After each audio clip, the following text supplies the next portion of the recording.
With that, I will turn it over to Bill Leishner, the Executive Director from the Lighthouse.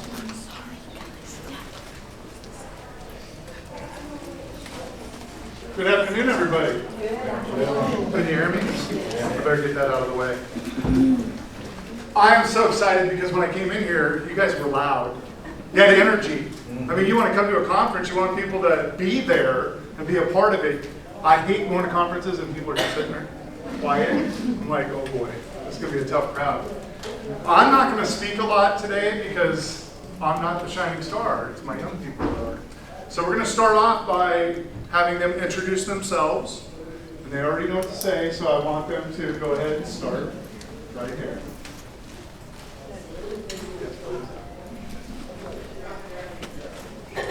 So, my name is Kara Frost. I am in 10th grade and 11th grade. I go to two schools. I go to the Arts and Humanities Focus Program and Lincoln High. My name is Malcolm Montgomery. I'm a sophomore too, and I go to Lincoln. My name is Brianna Bramble, and I'm a junior going into my senior year in my foster care.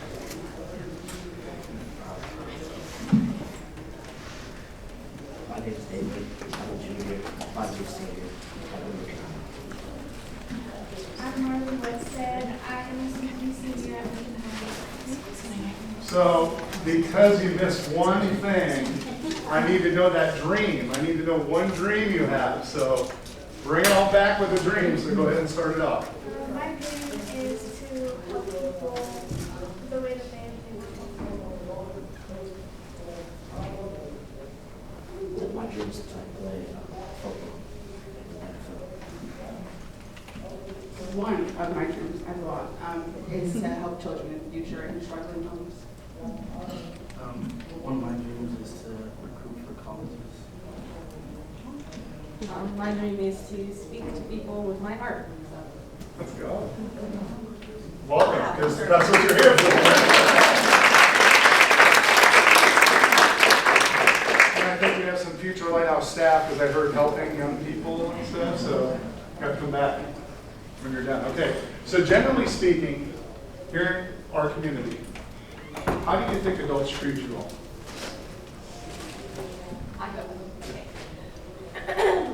I think I kind of said this. I don't know if any of you were in the what is it called?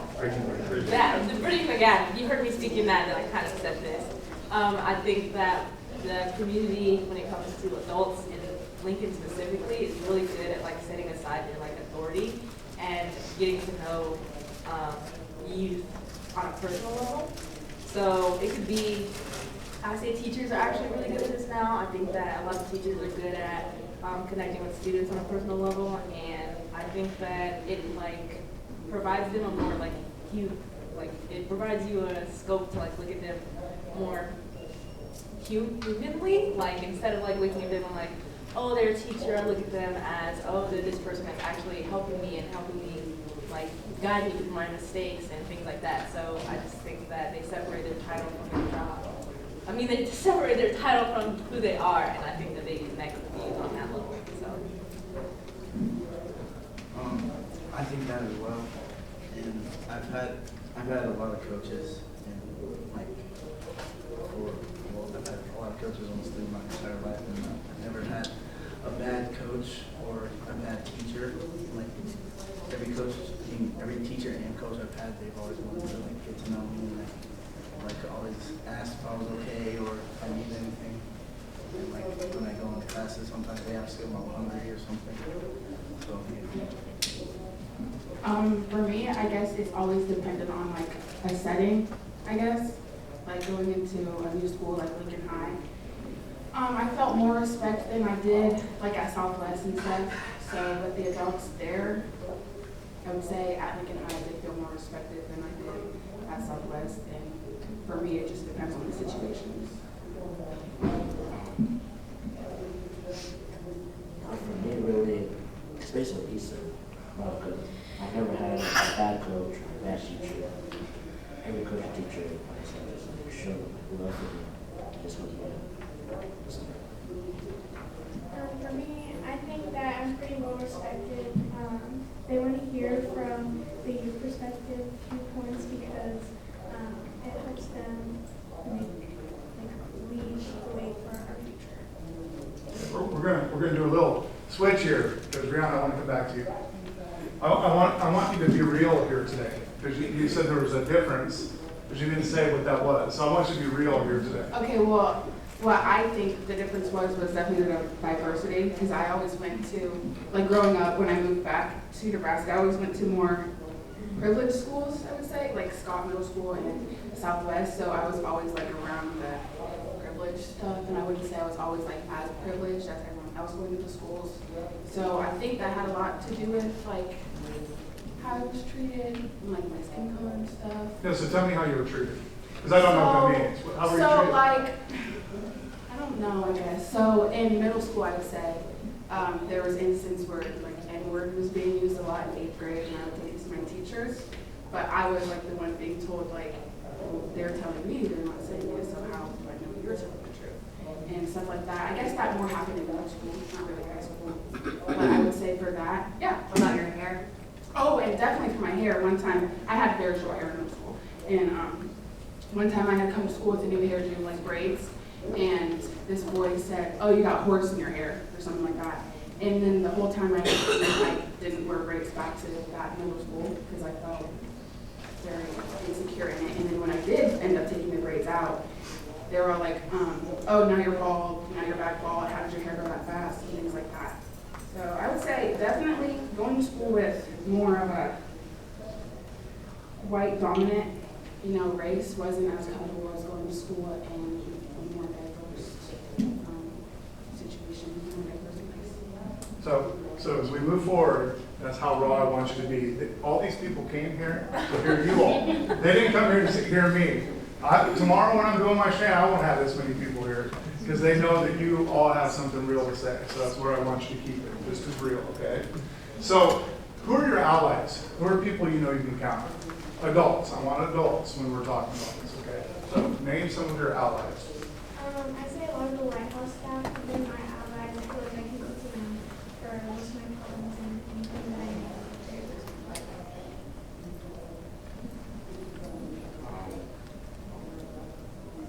I think what's my eyes like Gary. Sometimes.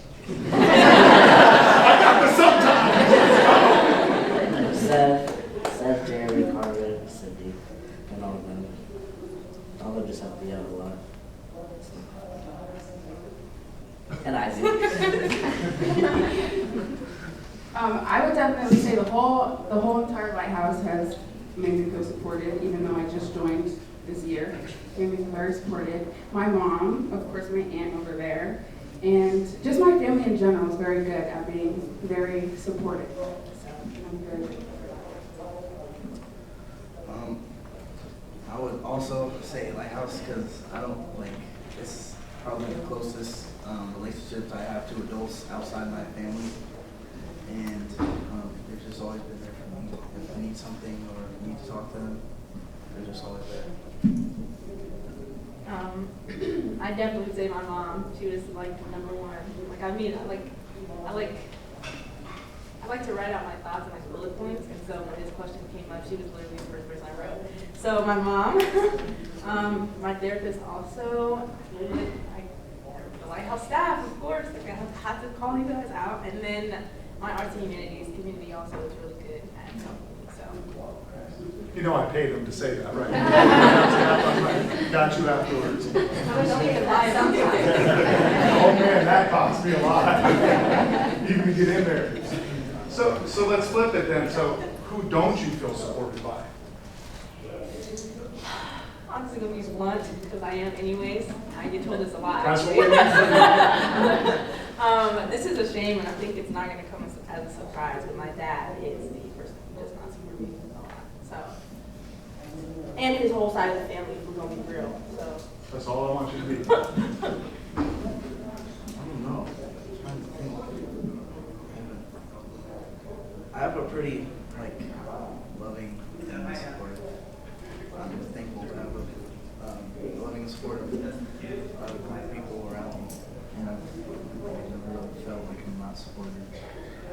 I feel like the least I felt like I was unsupported was probably at my elementary school, which was kind of like the same situation as her, because I live in a small town and it's pretty white dominant. There was only one other black kid in my class of like 25 people. Where are you from? Bennett. I would also say I've never really felt not supported by anybody in my life, other than like the middle school I went to.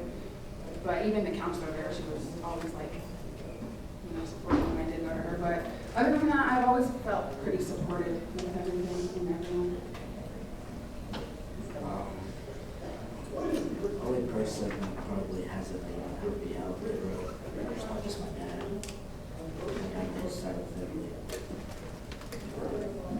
I'd also say my dad, just doesn't feel like he's always there all the time. And also when I did TCA, it felt like they were just there to take my money. They weren't really there to, you know, help me grow. So the next question I thought was going to be simple, so I'm going to have to kind of mold it a little bit. So, because I want you all to be able to flip the script, but I want it for us, the providers, the people that are going to be working with young people and families that look like you. How can we flip the script to make sure we're supporting you the best we can? On the real, what can we do every time consistently to make sure we're supporting you? I think that just hearing out what the youth has to say, because it seems like in today's society that it's more about what the older generation wants. It's not really about what we want.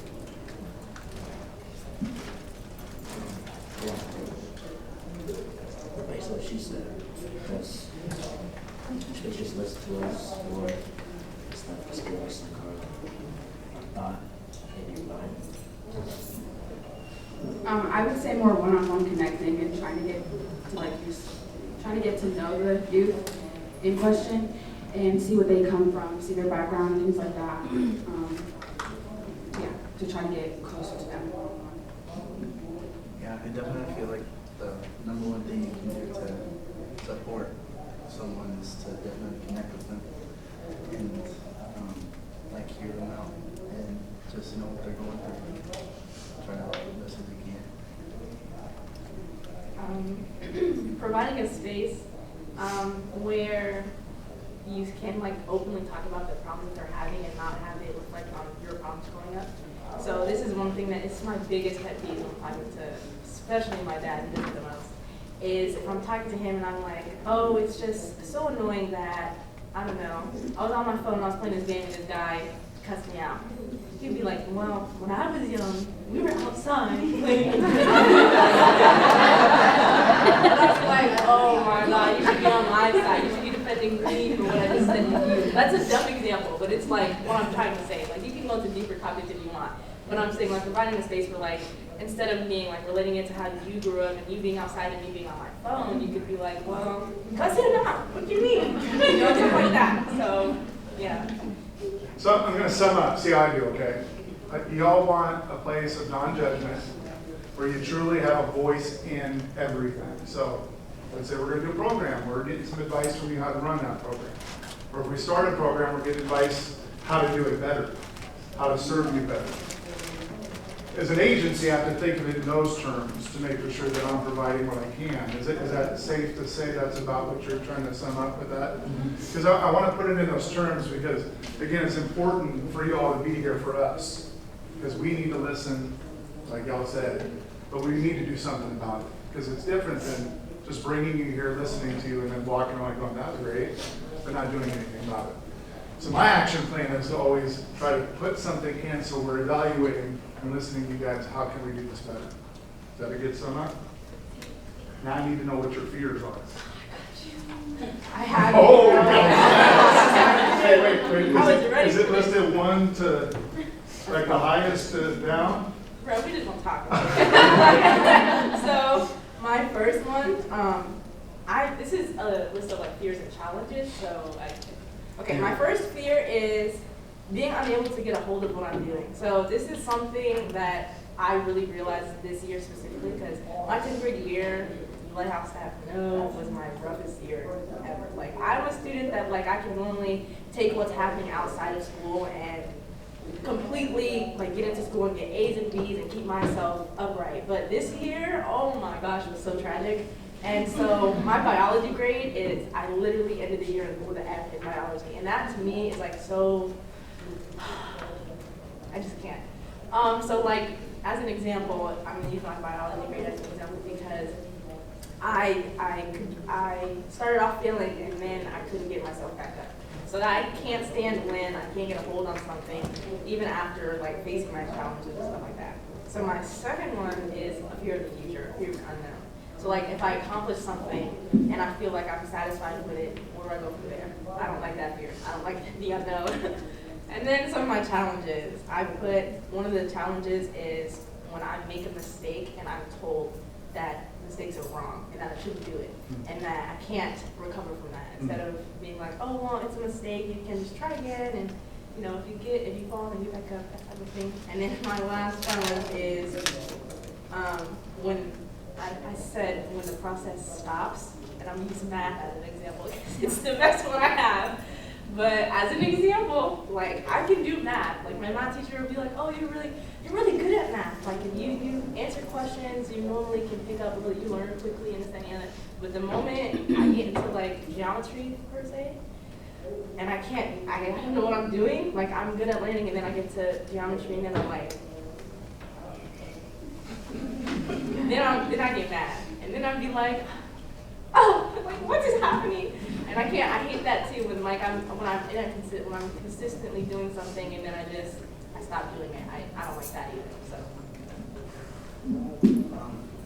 I would say my two greatest fears is like trying my hardest and like still failing, because I hate when you study for a test and like you're ready for the test and you think you did good on it and then you come back and it's nothing, and then I feel like helpless. I tried my best and it still wasn't good enough. And then my second fear would be like not being able to, like kind of being afraid of the future, and like if you don't say goodbye to someone and then something happens, and just like not being able to get that moment back. My greatest fear is definitely the future, just because I'm so indecisive and like I have no clue what the future holds for me. And so that's always with like before I go to bed, like when I wake up, I'm always like, what am I going to do in the future? Like even though I'm like just going into a senior, the thing that I'm always constantly worrying about is what my future holds for me. Not gonna lie, my fear is books.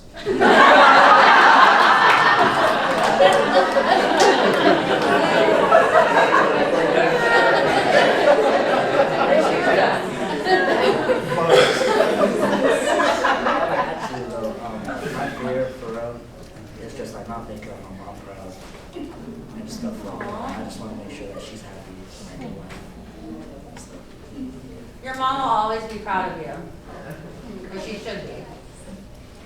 One of my greatest fears is just growing up in a world that doesn't care about me.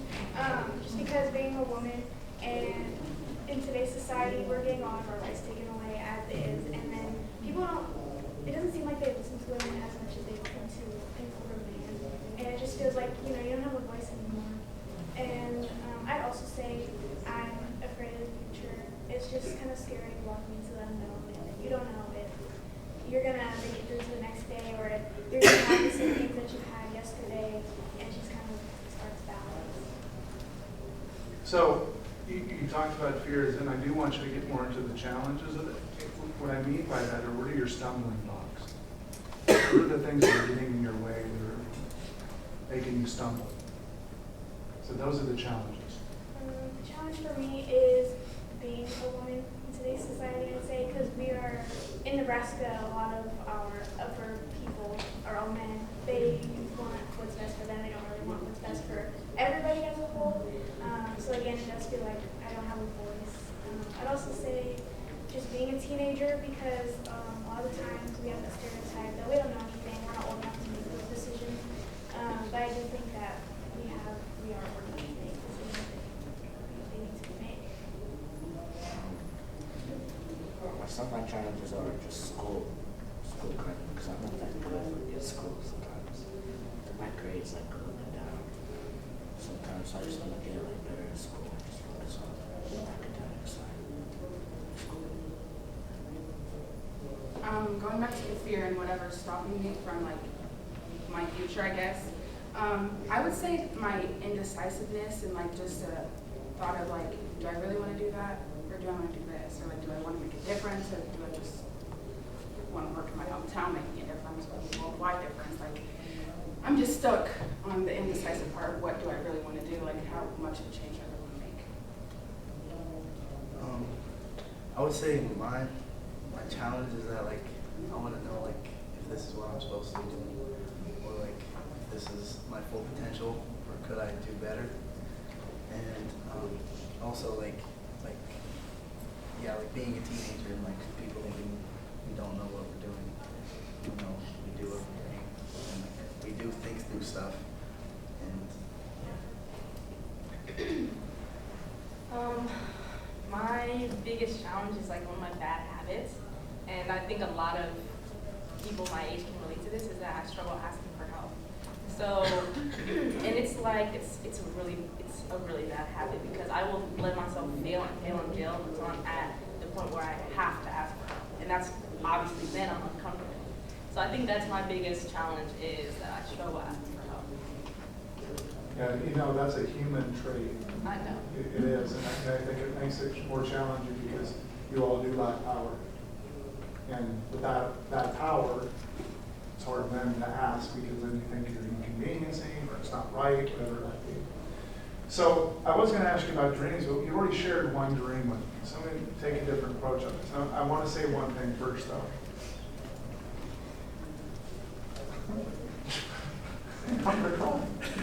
I think you guys are amazing. So do they. That's why they're here.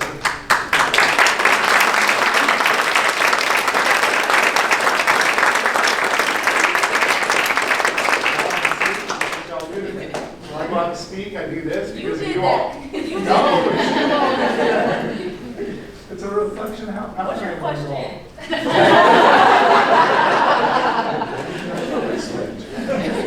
We can. Want to? No. I like talking. So I want to know, instead of your dreams, because you clearly already told one of your dreams, I want to know what you consider your strengths. My honesty. I'm insanely blunt. I can't sugarcoat anything. Look at my mom. Did you see her? Did you see her? She literally was like, I can't. It's one of my advantages, like one of my strengths, and also one of my weaknesses that I can't sugarcoat. But I think another one of my strengths is when I used to go to the equity cadres for the LPS. We used to have these purposes. We used to have to share our purpose to speak to. And I always shared that mine was to better develop my passion and help others find theirs. And that's where my art comes in, because I love art. I don't know if anyone was near me when I first arrived, but I was literally doodling the whole time. So I think that my strength is like my art. I think I have like a really good ability of like. I think I have a really good ability of like reading the room. Because I'll be in class and like I can tell when like my teacher's frustrated and like it's probably not a good time to make a joke.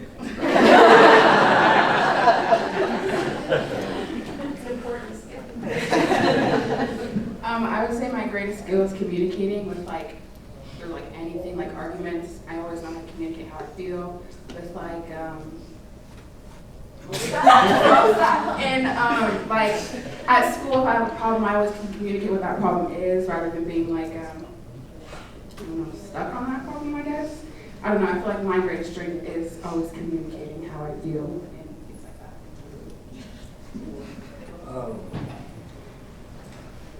I think my greatest skill is just being open with everybody and just welcoming people into our group and stuff.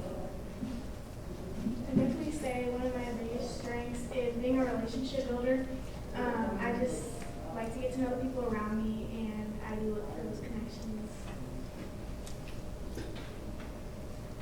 So what can adults, I was gonna say people, but adults, do to support you better in all your stumbling blocks, reaching your dreams, helping develop your strengths? Is this question how to go on earlier? No, because I asked what we could do better as a community, but I want specific examples of how can we help in your stumbling blocks.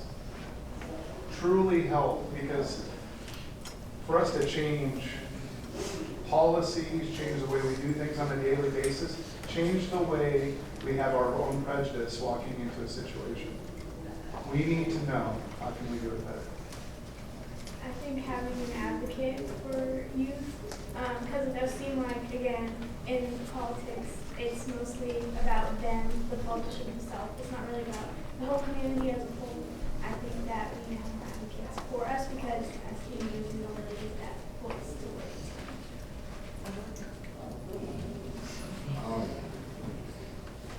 I think those can help us, help just like being like patient with us, and just like listening to us. I think what would be really great or helpful is an adult just coming up to you and just telling you it's okay. Just slow down. It's okay. It'll be okay. Things like that, like just giving you, just recognizing when you're struggling and stuff like that. I think just going to every situation with like an open mind, maybe like instead of just like one adult, maybe like two adults, so like they can use both of their knowledge to try to help you best.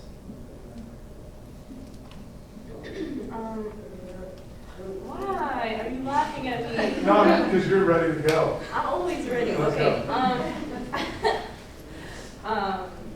Hey, you made me lose my train of thought. Okay. So I think that allowing us the opportunity to like adjust to change, or just giving us a break in general, is like one of the biggest things. And I know that it's really difficult during the school year, but it's like really tough for any person, I guess, to have a lot going on outside of their job or outside of something that they're supposed to be doing. So without being provided like a chance to like adjust or to be given a break, it's like really tough for us. So I think that's my biggest thing. So now a commercial break for restorative practices. As you heard, many of them are talking about relationships, talking about starting with them, listening to them through their lenses. That's restorative. And so we need to make for sure that, and they're not coming from a restorative place of being trained in that. They're coming from the real world, talking about these principles up in front of you. So that's what's important, is to make for sure that we're starting with them. Even you talk about coming up, saying it's going to be all right, and what's going on, you know. So you ready for the next one? I can mug you. You don't want to do that. You don't want to go down that road. I better ask your mom if that's true. Look at him. Her face says it all. So one of the things we talk about in almost every meeting is mental health. Do you think our community provides enough mental health support for you guys? I do, actually. I think it's debatable, but in general, I think that we're not giving enough credit to how much we actually are given, or, yeah, just that. I think that a lot of times youth are like, oh yeah, I told this counselor this, that, and the other, and they told my mom, and they told my parents, or they told my guardian, and a lot of the times it's stuff that like you should probably go to therapy for instead of like a counselor. So they're kind of obligated to tell, a parent. So it's, both perspectives are what matters. And so I do think that this community is really, really good when it comes to mental health. And the main reason why I say that is because I'm in therapy because of the Lighthouse staff. So I was going through a tough time this year. I keep repeating that. But one of the Lighthouse staff, she's sitting behind my mommy.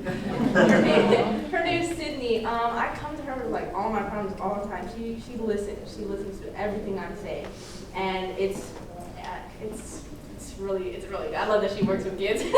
And so she literally recommending me therapy. She was like, the stuff you're telling me is stuff that you should go to therapy for. And she helped me find a therapist. And I go to one of the therapists that she recommended for me. So I do think that the community is very, very supportive when it comes to mental health. And I think that we take it for granted. I also think that the community is really good about mental health, but sometimes I feel like, I feel like, sorry, I just lost my train. What was I gonna say? Oh, I said, I think the community is really good about mental health, but like sometimes you need to go seek it, and like some people aren't comfortable about seeking it, and like, I don't really know how we can like, unless like a teacher goes to the classroom and asking every student, are you okay? Are you okay? I don't really know how that would work, but I just feel like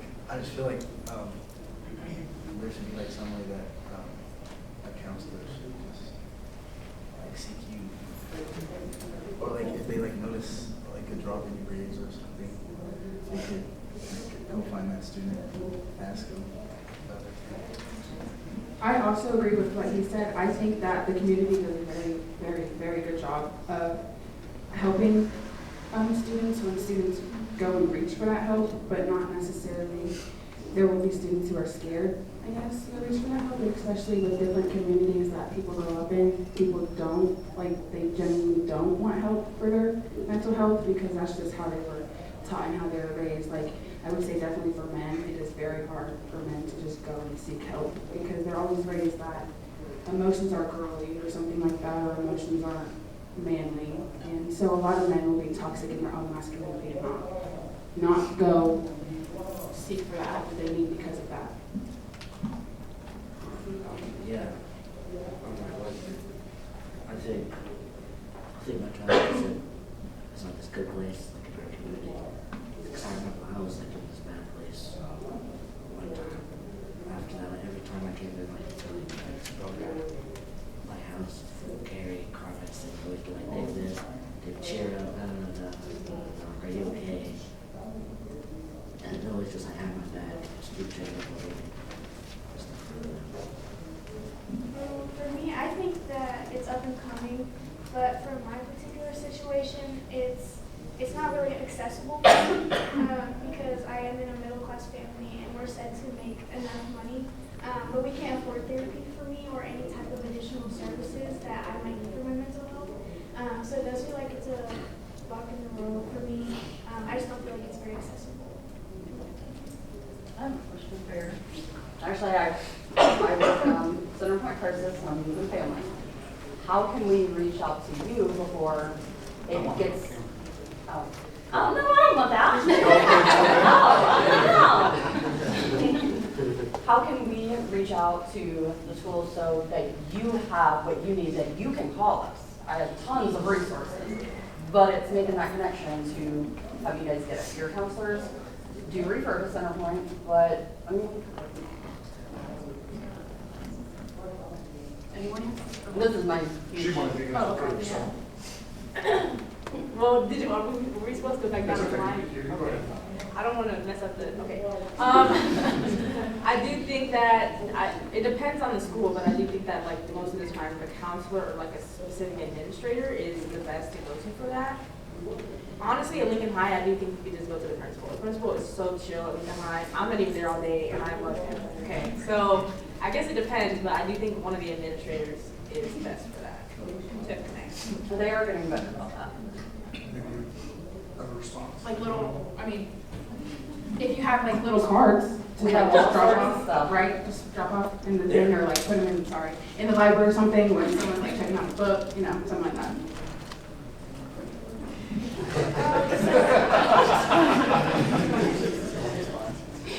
So when I did TCA, they had people come into our classrooms and then like present what their group was about. Like we had CAPS come in, and since then like I learned a lot more about what they provide, and then that helped me make decisions. And Center Point, we are sliding fee, so we can hook you up with whatever you need. What is TCA? It's The career academy. yeah, it's the Career Academy at Southeast Community College.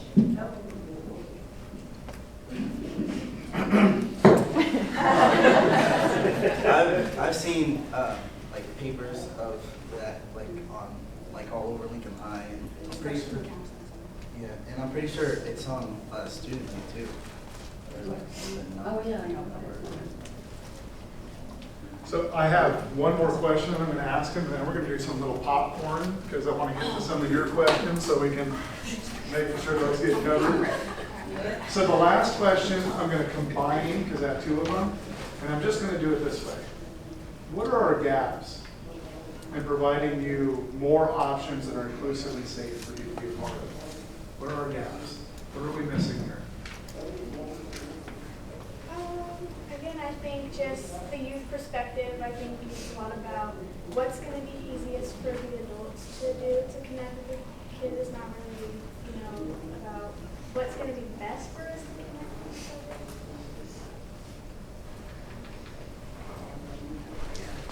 She said ACO. So I think we're supposed to just like cover those, just connect more. Just see how we're doing.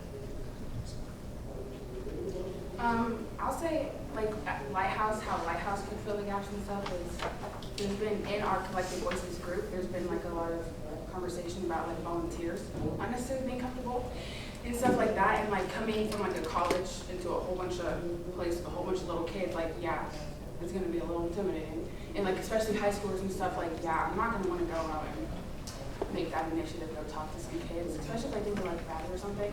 So I feel like us as a Lighthouse could definitely reach out to volunteers too more and like do more like inclusive things with everyone, kind of like instead of like just ceremonies and stuff.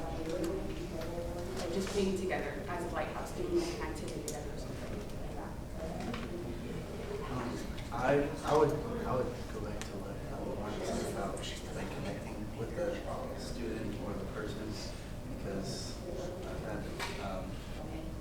had really bad ADHD through my entire life, and every single meeting I've had, it's always a little fidget, and then it's gone.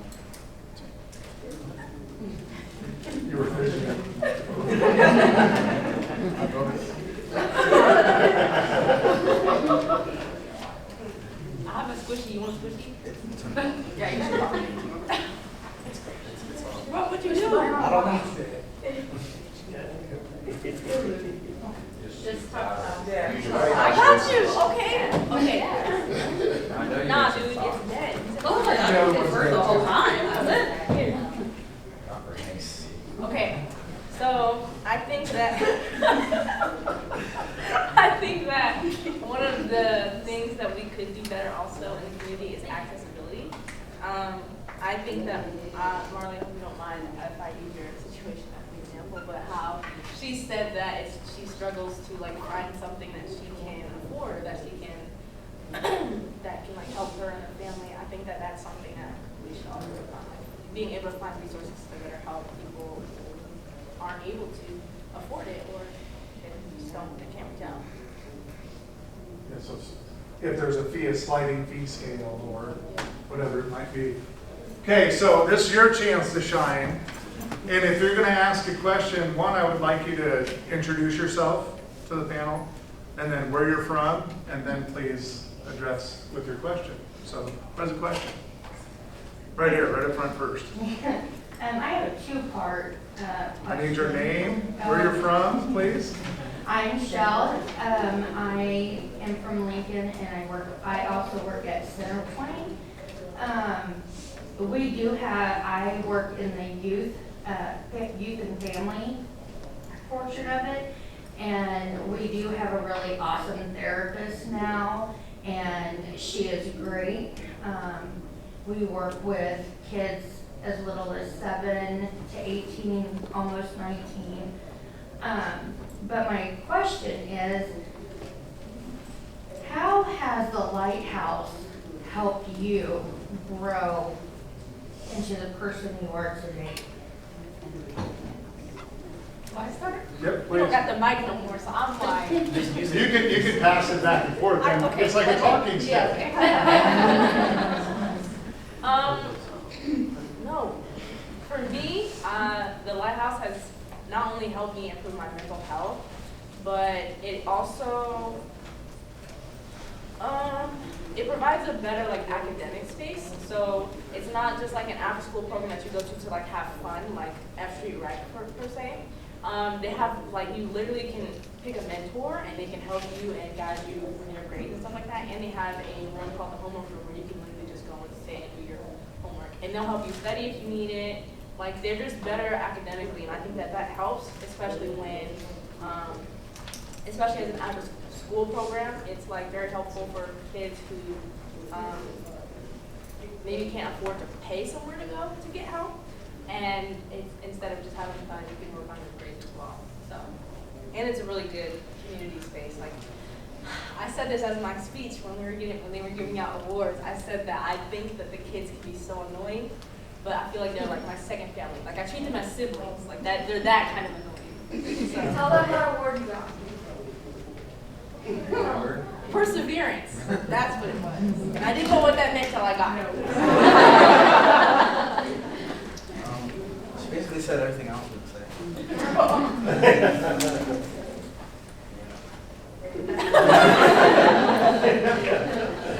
I would say that the Lighthouse made me more outgoing, I guess, and outspoken, because honestly I've never had like a relationship like I do with the people at Lighthouse, with like any adult like at school or anything. Like I've never had that type of relationship. So I've definitely got the opportunity to meet new people and new things and new opportunities. I don't know what to even say after that. Probably just like school, like work, they helped me in school, most of the department, and Carrie mostly, she was on my butt. Every time I walked in, like she was always just like, David, homework, bro. So I'm trying to play basketball, she was like, no. But no, be real. She was going down to the basketball You know she has a walkie-talkie. Yeah, she had to walk, she would come all the way downstairs, drag me upstairs. I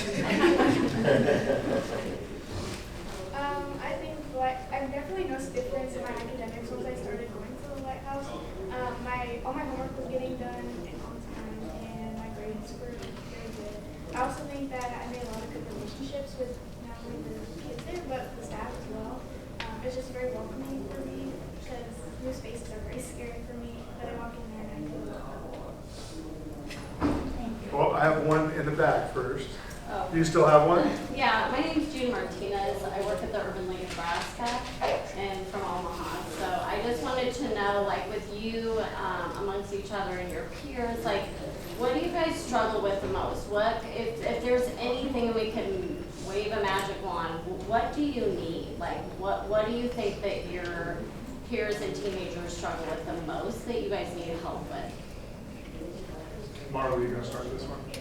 I think having a voice, it just seems like a lot of communities and a lot of people that go to that house, it just seems like they don't really have that voice, and then once they get there, they feel like they're more appreciated and like they're heard. I know for me, it doesn't always feel like I have a voice, and so I started going here and had the opportunities to branch out. I don't even know for it. Probably just like help you like find jobs. Because teams need like jobs. Make money. So I need big voices though, because we don't have a mic. I would go back to what he said about like helping us find jobs and stuff, because there's like a lot of kids that help pay the bills and stuff.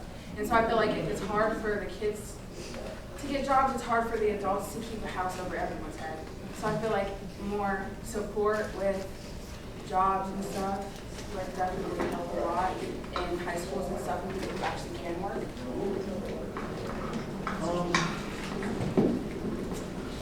Say just hand out free money.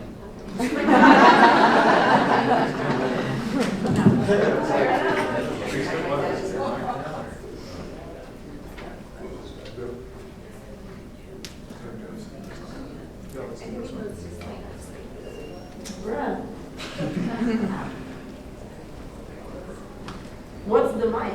Because they're recording, not the whole thing is the mic.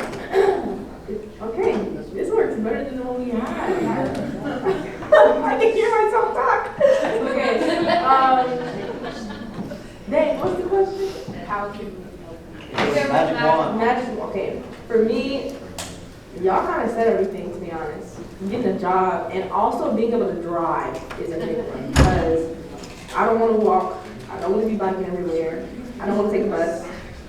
I want to be independent, but not in a biking way. And I don't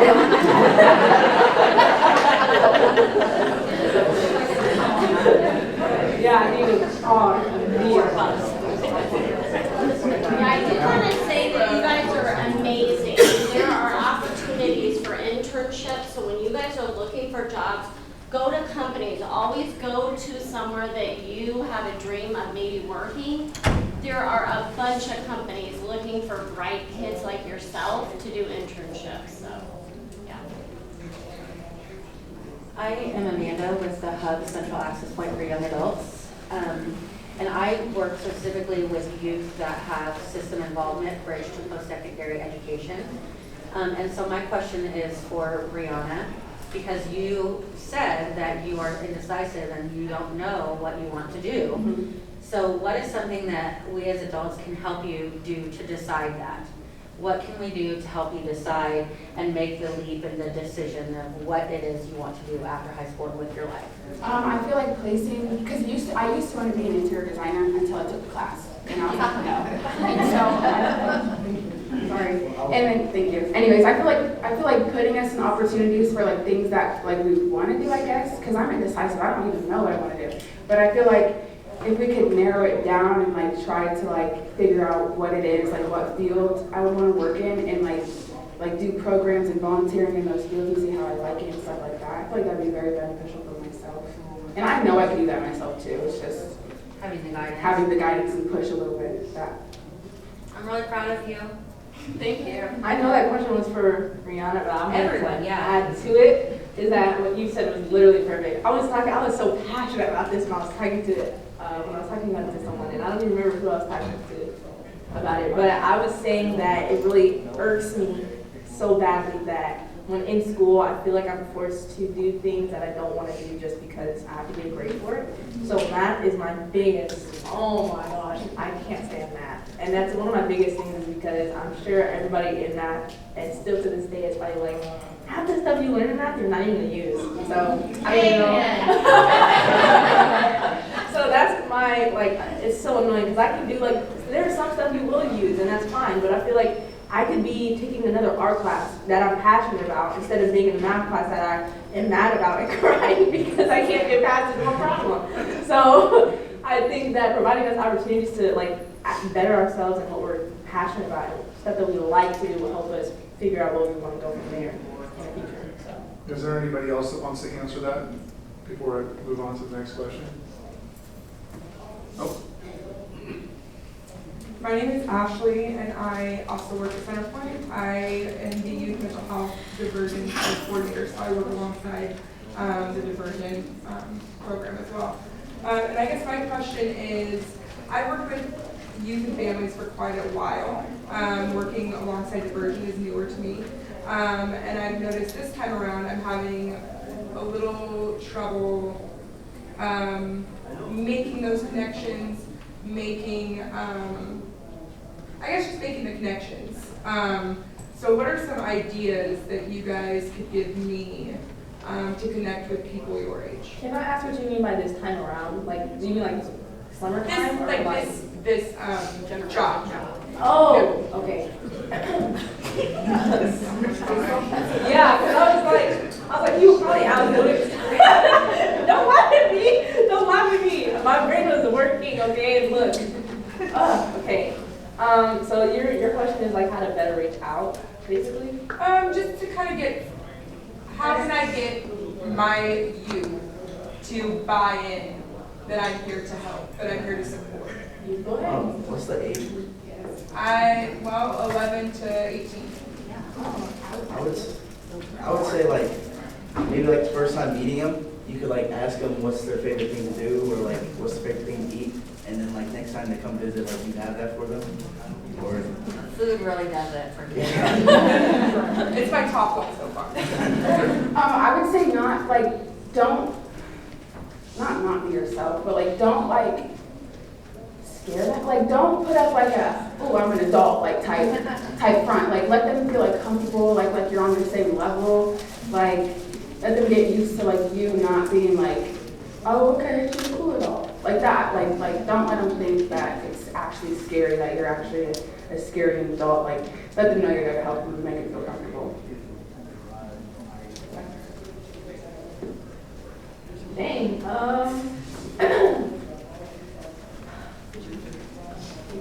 I was gonna say to like, I think that bringing in people from different jobs and such also helps. So I'm in a lighthouse and volunteer sometimes, and some of the volunteers be like petrified of us.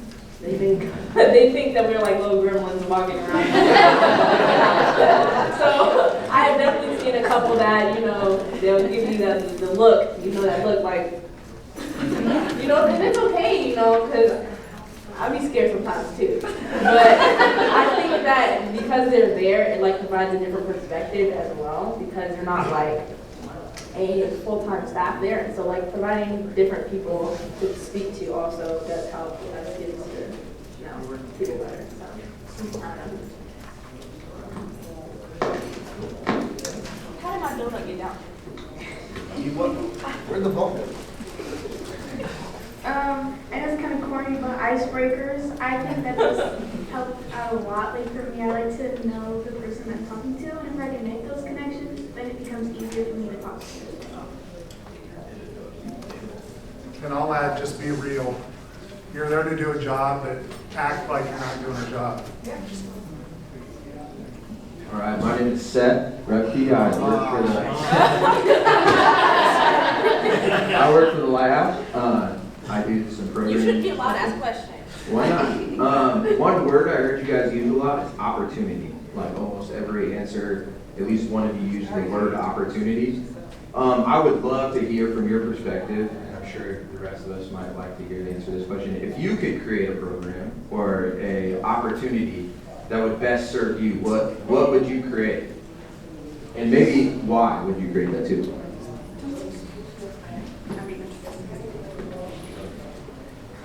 Thank you. I would create a like art program, but it wouldn't be just because I go to an art school, and so when I say that, people are like, "Oh, what kind of art do you do?" Art school, literally, you can do pottery, you can do traditional art, you can sketch, you can do digital art, you can do photography. They don't have music yet, but but yeah. So I think that I would create an art type like program, but it would be based in like the more things that are art that people don't really look at as art. So like cooking or like writing, or actually that's an art, so stop. But like, I don't know. I just think that I would definitely create a program to help better people's passions and provide them with an opportunity. I love that. And provide them with an opportunity to like learn what they like, to learn what they're passionate in. Like, I can't cook, so I don't know how I would run a program where you can cook, but really, Mom? You can air fry it.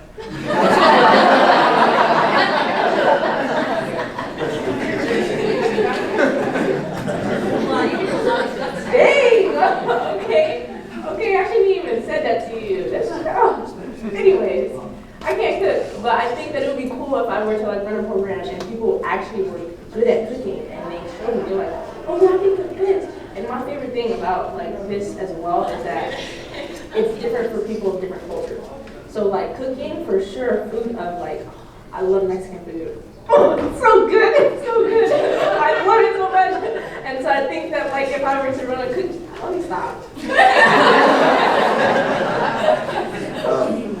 I'm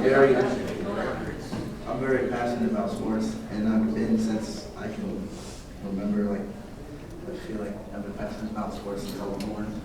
But I would definitely like create a like a place for kids to come. Like, if I had the money, I would definitely create like a football field and like an indoor basketball field, maybe an indoor football field too. That's like free, and like you have equipment there to train, and like maybe I could try to get some like trainers to come to like some days.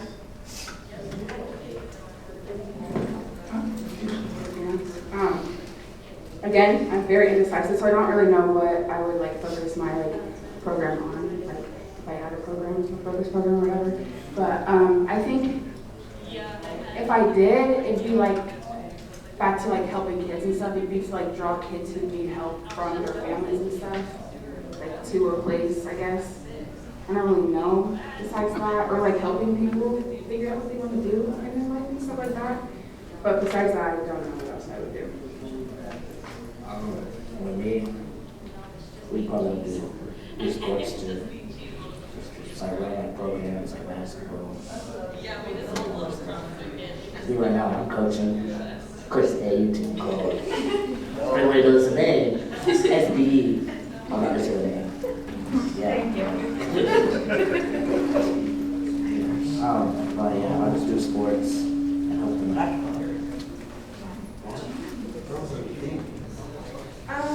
So at Lighthouse they have the TIP program, and it's like construction, plumbing, and electricians and stuff like that. I would create programs like that, but instead of doing TIP, it would be like human service in a medical field. I know it's kind of difficult because you kind of have to have certain degrees to be able to work with that stuff, but just to be able to, you know, surround yourself in that environment and see if that's actually what you want to do. Because I know through the electrician training, I would never want to do it, but like now, after experiencing it, I would put that to like an option. You're good at it too. No. Okay, so that I was gonna do one more, but that wrapped it.